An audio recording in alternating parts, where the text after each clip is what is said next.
So I'm going to talk about micronodular patterns on chest CT, which is a challenging topic for radiology residents and for thoracic imagers as well. Before I get started, I want to thank the residents who worked on this as an RSNA exhibit. These slides that are the basis of the talk. That would be Jisoo Kim and Borna Peri. So what is a micronodular pattern? That's a case where we have sort of, doesn't have to be totally diffuse, but at least an area of the lung where we have numerous tiny nodules, and generally we say these nodules should be sort of smaller than 3 millimeters. You obviously have a variation in size depending on the etiology, but we're really looking at numerous tiny nodules. These factors don't really apply when we're talking about macroscopic nodules that are, let's say, 5 millimeters and larger. And there are three main types of micronodules, micronodular patterns, and if you know the pattern that you see, then you can generate an appropriate differential diagnosis. So those three patterns will be central lobular, perilymphatic, and random. Now, in order to understand these different patterns, we have to go to the secondary pulmonary lobule. So this is the classically described as the smallest unit of the lung that can be seen on CT. And it's sort of a relatively kind of polygonal shaped structure, which we've drawn here for visualization. And this represents the unit of the lung where in the center of the lobule, you've got the terminal bronchiole and the terminal arteriole. And along the edges of the lobule, you've got the lymphatics and the pulmonary veins. Notice also that the pleura represents one edge of these of the lobules that touch the pleural surface. And within each secondary pulmonary lobule, there's numerous pulmonary acini. Now, in order to distinguish the different nodular patterns, the first step in your evaluation is going to be looking for nodules that touch the pleural surfaces. So if nodules do not touch the pleural surfaces, then it's a central lobular pattern. Okay? But if nodules do touch the pleural surfaces, then you have to distinguish between perilymphatic patterns and random patterns. Now, perilymphatic patterns tend to be distributed along the lymphatics, which again, remember, are along the edges of the pulmonary lobule in the pleural surfaces and in the veins. So you can see here, also along the bronchovascular bundles, the lymphatics are distributed. The random pattern represents nodules distributed essentially uniformly throughout the lungs, both uniformly in the axial plane and uniformly, generally speaking, in the cranial caudal direction as well. And so because they're uniformly distributed, random nodules can touch pleural surfaces, though they don't necessarily predominate there. Whereas in the case of perilymphatic nodules, the nodules tend to more predominate along the subpleural surfaces or along the peribronchovascular surfaces, and won't be so uniformly distributed. But distinguishing between perilymphatic and random can be challenging. Another thing to mention here, going back to central lobular nodules, is that we have a variant of central lobular nodules called tree and bud nodules. And the idea is this is sort of evoke the appearance of trees in spring, where the branches are mostly bare. They're barren of leaves, but the tips of the branches start forming flower buds. So you've got a branching structure with little dots representing the flower buds at the tips. These tree and bud nodules represent generally, most commonly, they represent mucus-impacted bronchioles with little dots being inflammation spreading into the alveoli. Now, rarely you can get tree and bud nodules that are non-bronchiolar processes, either from tumor extending in distal vessels or rarely abnormalities of the vessels themselves, such as tiny aneurysms. And we'll show some examples of that later. but those are really very rare, and generally when you see tree and bud nodules, it's a bronchiolar, inflammatory, or infectious process. So jumping into some cases here. These are central lobular nodules. You can see that they are generally not touching the pleural surfaces. You can see that they're distributed here in the center of the pulmonary lobules. You can see some vessels kind of around them, but there's nice clear spaces between the vessels and the nodules. Again, pleural surfaces are spared. You can see this nice clean fissure. There's some areas of consolidation here, of course. And in this case, you can see that the central lobular nodules predominate in the lower lung zones. The upper lung zones are relatively spared, and they predominate in the dependent distribution. So this is a good look for aspiration. Aspiration is also classically associated with tree and bud nodules, and we can see a few here in this case, and perhaps a little bit better examples of tree and bud nodules here, where you've got a tubular branching structure with dots at the end. Again, some more examples here of tubular branching structures with dots at the end. So again, distribution really helps you here, the dependent distribution. Remember, if people are standing upright, then aspiration goes to the basilar segments of the lower lobes, and if they're supine, then aspiration tends to go to the posterior segments, so superior segments of the lower lobes, of course posterior basal segments of the lower lobes, and even posterior aspects of the upper lobes as well. So here's another case of central lobular nodules. Now these are a lot more diffuse, and the other thing you'll notice is that we've got rather extensive bronchiectasis. Now you certainly see bronchiectasis in aspiration. It tends not to be that severe, although it can be in some cases, but this patient has quite severe bronchiectasis, and this is an entity known as panbronchiolitis. It's an idiopathic inflammatory condition that predominantly affects the East Asian population, particularly Japan and Korea. Tends to be middle to older age males. They're typically non-smokers. And the clue here is the central lobular nodules, but also the relatively extensive bronchiectasis. Obviously, distinguishing these cases from aspiration can be difficult, and obviously integration of both clinical and imaging characteristics are going to be needed. Here's another example of central lobular nodules. You can see these are a little bit, some of them are more kind of confluent, but you've got some other central lobular and almost tree and bud foci here. And this is a case of follicular bronchiolitis, which is another inflammatory process that we tend to see in patients with autoimmune diseases, most classically associated with rheumatoid arthritis, but may also be seen in other inflammatory conditions, such as this patient with inflammatory bowel disease. And the other thing to know about follicular bronchiolitis is sometimes the alveolar inflammation part is less obvious, and you mostly see air trapping in those cases. So it's a little bit of a spectrum, but in this case we see the central lobular nodules here. So here's another classic entity that has central lobular nodules, and that's respiratory bronchiolitis. You can see this patient's got emphysema. We've got little holes, central lobular holes in the lungs for central lobular emphysema. But at the lung apices, we've got small central lobular ground glass nodules. They're often difficult to see. And if you've got apical central lobular nodules, you really want to think about respiratory bronchiolitis if the patient's a smoker.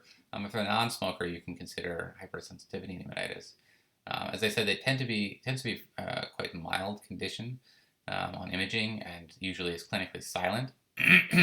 But on pathology, nearly all smokers actually have respiratory bronchiolitis. Technically, if the patient becomes symptomatic from this process, if it's very extensive, then it would be called respiratory bronchiolitis, interstitial lung disease, or RBILD.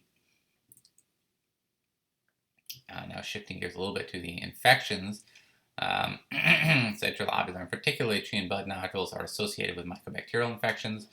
We can see here, here are some branching opacities. Here's some more central lobular nodules. Again, the pleural surfaces are spared. This patient also had a tuberculous brain abscess, so this is pulmonary tuberculosis here, so-called post-primary tuberculosis, otherwise known as the reactivation or secondary TB.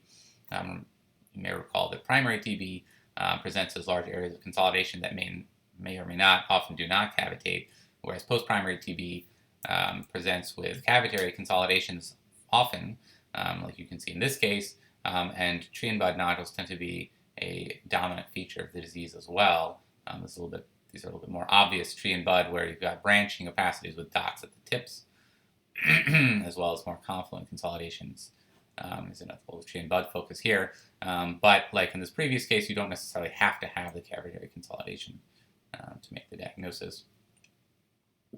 Tree and bud nodules are very common in non-tuberculous mycobacterial infections as well. So here we have a 68-year-old woman with bronchiectasis involving the right middle lobe and lingula, and then rather extensive tree and bud nodules in both lungs, again sort of distributed in the mid-lung zones predominantly, but will involve the upper and lower lobes for sure. And again, you've got these sort of centrilobular and branching nodules. Here's a nice branching focus here and another one there with dots at the ends. So these are tree and bud nodules in a patient with mycobacterial avian infection. Cavitation is rare in MAI infections, but it certainly does happen. Other pneumonias that are particularly associated with tree and bud nodules are viral pneumonias. So here are two cases. This upper one is RSV, and the bottom one is parainfluenza. You can see here we've got some tree and bud nodules in this case. It's a nice example of tree and bud nodules. We've got branching opacities with dots at the ends, again here, in these two cases of viral pneumonias. Now, pulmonary edema can also present with centrilobular ground glass opacities. So you can see in this case, we've got perihilar predominant ground glass, where some of these are confluent, but others are sort of more discrete, and you can see that they are centrilobular in distribution. So this is simply a case of pulmonary edema.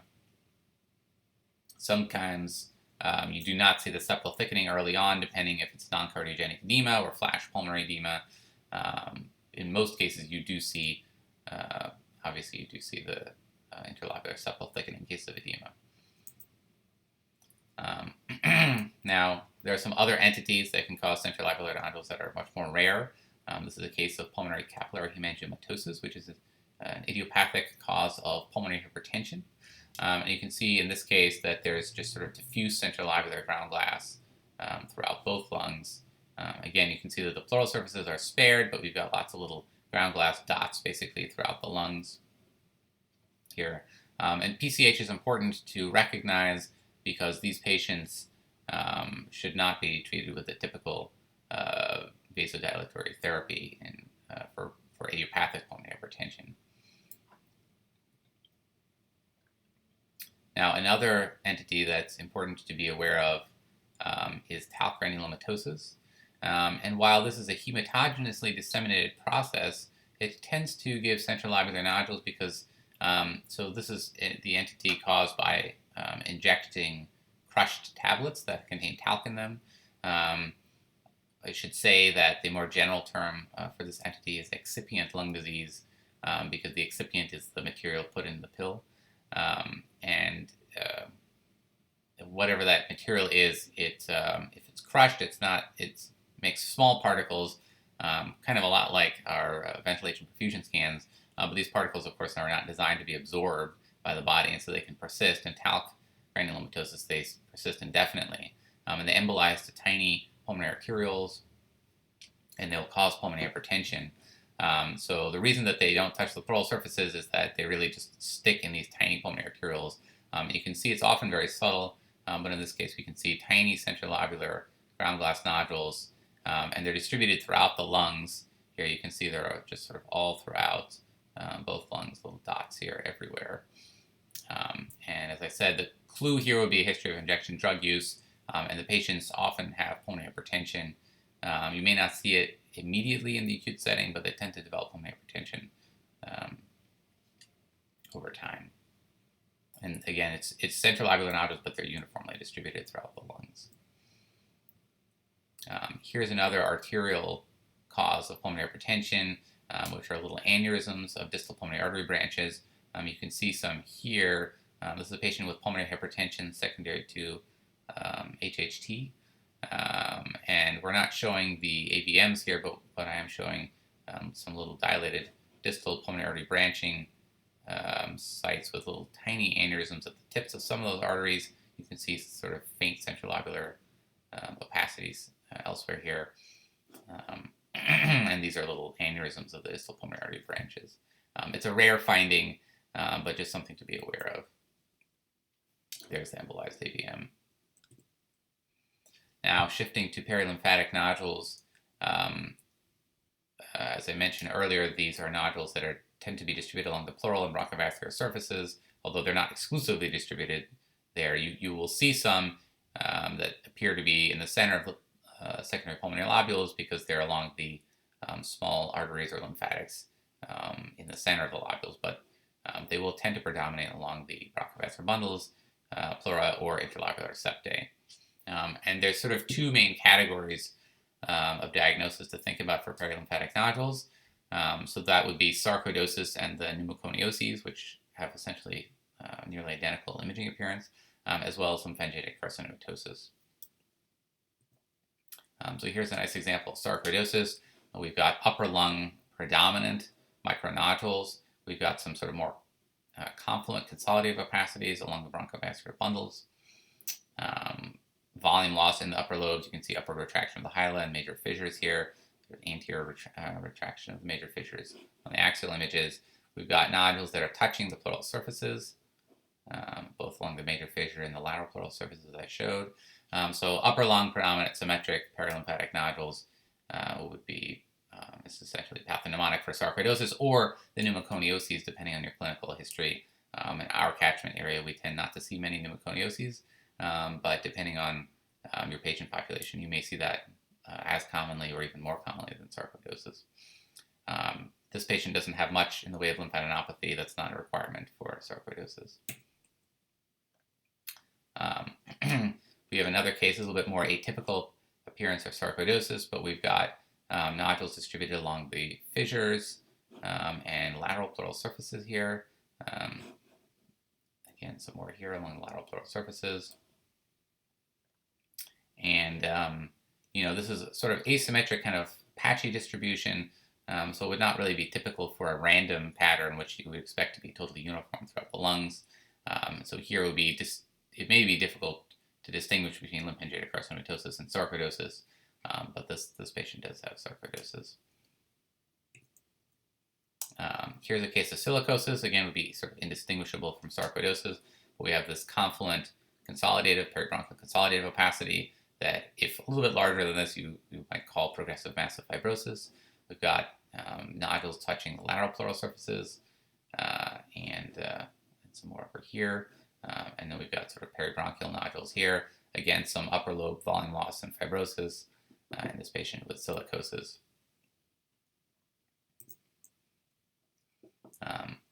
So here's a case of lymphangitic carcinomatosis. This case is quite extensive, and so you may have some difficulty distinguishing this from a random pattern. But again, we see nodules along the major fissure here. Not so many along the lateral pleural surfaces, although you do see a few nodules here along the lateral pleural surfaces. Again, some more along the fissure. In this case, we do see a little bit of septal thickening here with nodularity. So that would be a clue that it's probably perilymphatic nodules. Again, we've got some nodules distributed along these bronchovascular bundles here. A clue that it's perilymphatic rather than random. The other clue is the history here. This is a patient with lymphoma. So lymphomas would tend to do lymphangitic spread rather than random spread. And for practical purposes, there's no need to distinguish between those two patterns in the case of metastatic disease, but this is just another example. So now moving on to random patterns. The random patterns represent a hematogenously disseminated process. They're randomly distributed throughout the lungs, both, as I mentioned earlier, in the axial plane and in the craniocaudal plane. And you'll see some that touch the pleural surfaces, some that are in the center of the pulmonary lobules. Basically, they should be reasonably uniform throughout. And your differential here would be either metastatic disease or hematogenously disseminated infections. The classic infection is miliary tuberculosis, of course, but we can also see disseminated fungal infections, and very rarely I've seen some disseminated bacterial infections that have given random nodules. So here's a case of random or miliary metastatic disease from lung cancer. There's the primary lung cancer, and we see nodules distributed throughout both lungs. We've got some touching lateral pleural surfaces here, some along the fissure here, but it's essentially uniform throughout both lungs. So this is a case of randomly distributed metastatic disease. This is a case of miliary tuberculosis. Again, we've got tiny nodules distributed throughout both lungs in both the axial plane and the cranial caudal plane. We've got some touching the pleural surfaces here, some more touching the pleural surfaces like along the major fissure, but no real predominance in any particular site. This patient also has necrotic lymphadenopathy, and this was a patient with HIV/AIDS. This was a case of miliary tuberculosis. This is a case of disseminated candidiasis. We've got nodules, tiny nodules distributed a little bit asymmetrically in this case, but here they are in the right lung, some touching pleural surfaces. Here are some more touching pleural surfaces in the apices and the medial pleural reflections here, some along the fissures. And this is a case of disseminated candidiasis. And here's a case of miliary or disseminated blastomycosis. We've got tiny nodules. I apologize for the respiratory motion in this case, but tiny nodules distributed throughout both lungs. Some touching pleural surfaces here. This patient also has an empyema necessitans going through the chest wall, as well as sites of bony involvement. This was disseminated blastomycosis. So to summarize, when you're confronted with a micronodular pattern, you want to first establish whether the nodules touch the pleural surfaces. So in cases where the pleural surfaces are clean, or at least relatively spared, then that must be central lobular nodules. Remember that there's a tree and bud subtype of central lobular nodule where you've got branching opacities with dots at the ends. For all central lobular nodules, you generally want to think about infectious and inflammatory processes, particularly aspiration, mycobacterial infections, and viral infections. There are some less common inflammatory processes, such as sometimes hypersensitivity pneumonitis, respiratory bronchiolitis, that sort of thing.